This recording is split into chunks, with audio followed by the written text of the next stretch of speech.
ازيكم يا حبايبي؟ عاملين ايه؟ يا رب تكونوا بخير ان شاء الله. بقى النهارده هنعمل مع بعض المشمشيه بتاعه الافراح. ناس كتيره معتمداها في الافراح، بس انا بحب اعملها كده في رمضان، ومغذيه جدا للولاد. معايا هنا كده دول 200 جرام مشمشيه، و150 جرام قراصيا، ودول 170 جرام تين، ومعلقتين كده زبيب. انت بقى براحتك، اعملي الكميات اللي تريحك وعلى قد افراد اسرتك. هنا بقى خدت المشمشيه كده، حطيت عليها ميه وهسيبها منقوعه حوالي كده 4 ساعات، يعني من 4 ل6.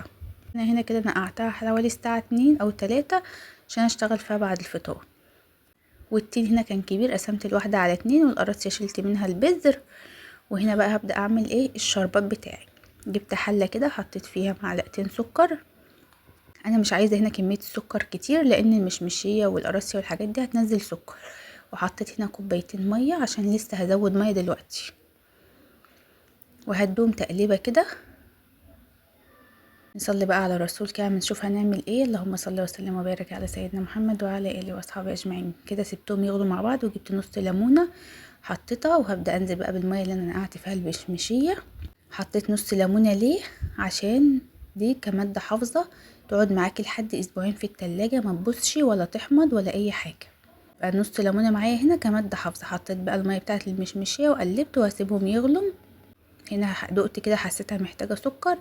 حطيت كمان معلقتين صغيرين، يعني كده 3 معالق كبار، حوالي 3 معالق كبار على 4 كوبايات ميه. السكر هنا انت وراحتك.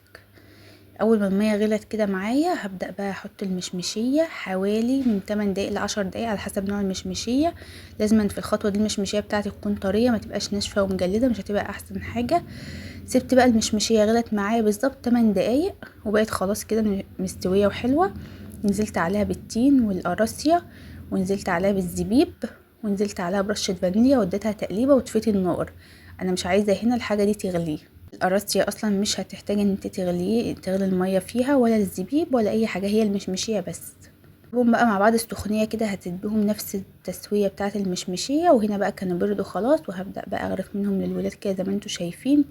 وبجد طعمها تحفة تحفة، والسكر بتاعها مظبوط جدا.